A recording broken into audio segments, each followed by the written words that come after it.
Yeah, I have no living memory of her, which in retrospect I'm actually very grateful for because I think it made it easier with doing this season to kind of bring my own interpretation to the character, to her. But I suppose growing up, my general impression was just how enamored people were by her.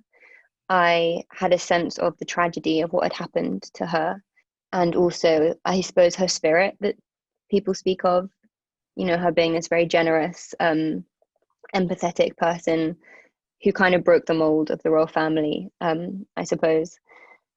And then I don't know if it's hard to say whether it changed since I started playing her, but I suppose because on the one hand, like I'm playing a character, and on the other hand, even if you do all the research in the world, there's only so much you can ever really know a person.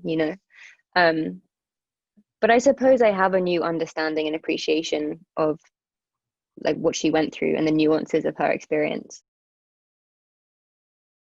Yeah, it's really interesting. The youth thing really struck me because I mean, I think I'd known about it, but I mean, she was 19 when she got married. And I mean, I'm 24 now and I feel so young. And on a daily basis, I'm just always confronted with like, God, like I'm making so many mistakes the whole time. And, we're all like still learning even now.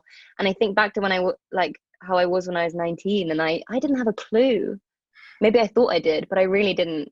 And to think that something so monumental happens to her at that stage of her life, and she's really plucked from the normal trajectory of like how a person grows and evolves into this very extraordinary circumstance, into a very public and pressure filled marriage. I mean, I can't imagine what that does for someone's like, pattern of growth, I suppose. Um, but to be honest, I guess because I'm like as I am now, I'm in the middle of those ages, I suppose. So it was quite. I felt like I was in quite a good place to like, have an appreciation of both. And also, it's interesting because obviously we film out of order. So there was a really interesting period of time earlier this year when we were filming episodes 9 and 10 and episode 3 at the same time. So I'd have days where I was like doing, when she was 19 and then when she was 28, on different days at the time. And but I really enjoyed that because it made me have to appreciate and have to understand exactly where she'd come from and exactly where she was going. And so I began to get a really clear idea of those different stages of her life in my mind. Yeah.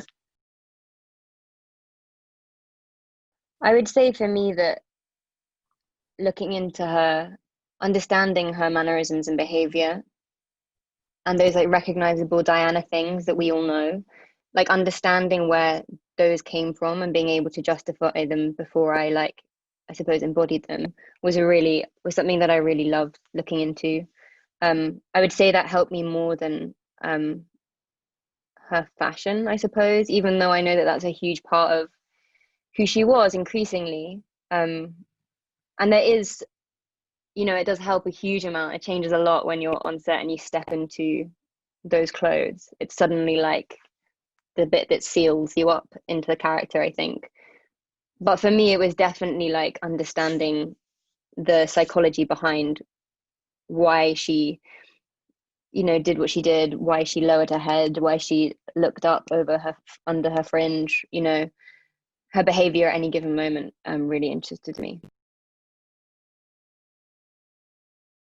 In that way, actually coming into the cast was no help at all because everyone was so welcoming that it was very hard then to find, play those scenes where Diana's, meeting everyone for the first time or is, in the last episode at the Christmas celebration, having to feel like an outsider because actually, from the get-go, everyone was like exceptionally welcoming. And actually, when we were all on the rare occasion that we were all filming in the same place on the same day, I always liken it to like having Christmas with your family. By the end of the day, you're absolutely knackered because you've been playing so many games and having so much fun. Yeah, to get into the mindset of those scenes was interesting.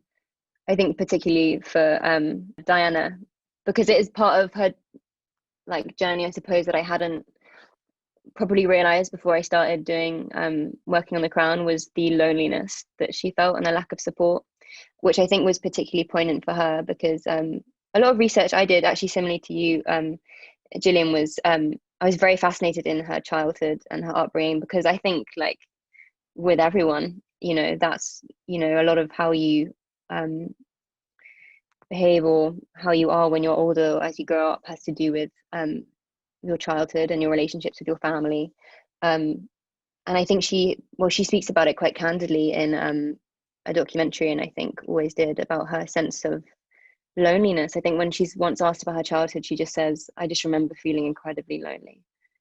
And I think her parents had a fractured relationship that meant that she felt incredibly isolated. So then I think when it came to, dreaming of the person she was going to marry, and those ideals of romance and Prince Charming, and what she looked for in Charles, who was obviously much older than her, I think was a kind of parental figure in a way. But it also meant that with the royal family and meeting them, again, she was expecting to be enveloped in this kind of, this is going to be my new family. This is going to be like a lovely circle of support. And from the get-go, when she walks into that circle, she suddenly, I think, all those dreams come crashing down around her. You very much see in episode 3 her like slow realization that this isn't quite going to be how what she thought.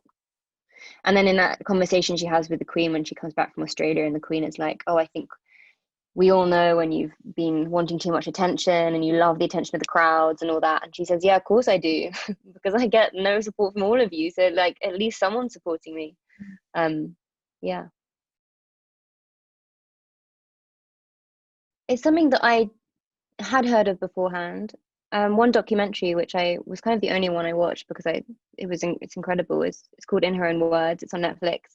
And in that she talks very candidly about her struggles with bulimia, and that really struck me, because I feel like today, if a celebrity or any actor or anyone comes out and talks about their mental health or struggles with bulimia, it would be spoken about widely and praised, because we're still in a state where these things aren't really talked about and should be, because so many people struggle with it. And so it was amazing. I think it's incredibly ahead of her time that she was so candid about it. So for that reason, I was very keen to do that justice on screen, and also because I do think it's important that these things are represented, not only so that people talk about them and feel like their own experiences are being valued and understood, but also because, I mean, in everyone's case, and certainly in Diana's, it's so central to what she was going through. You kind of can't do justice to everything that she was experiencing, certainly in our scripts, without including that, because it was so symptomatic of the emotional turmoil and all the suppressed emotions that she was feeling, but also it caused a lot of things for her as well. And when I read the script, I saw that they had put it, that Peter had included it, which I was so happy about. And then Polly Bennett, who I worked with on movement and character stuff, we did a lot of our own research. We reached out to charities and also read a lot of online forums and a lot of books from people who had suffered with bulimia. And then we went back to the script team and asked if we could, like, with their help, flesh out the scenes as well. So it's something that I think everyone decided to bring to the forefront, which I hope was the right decision. And hard to play, harder than I had thought it would be, but actually those scenes when she's binging food, and it's hard not to feel like it's real, because you can only act that to some extent, but also I kind of felt so much like I was doing it for a good reason, that I felt it was important, so it was sort of fine in the end.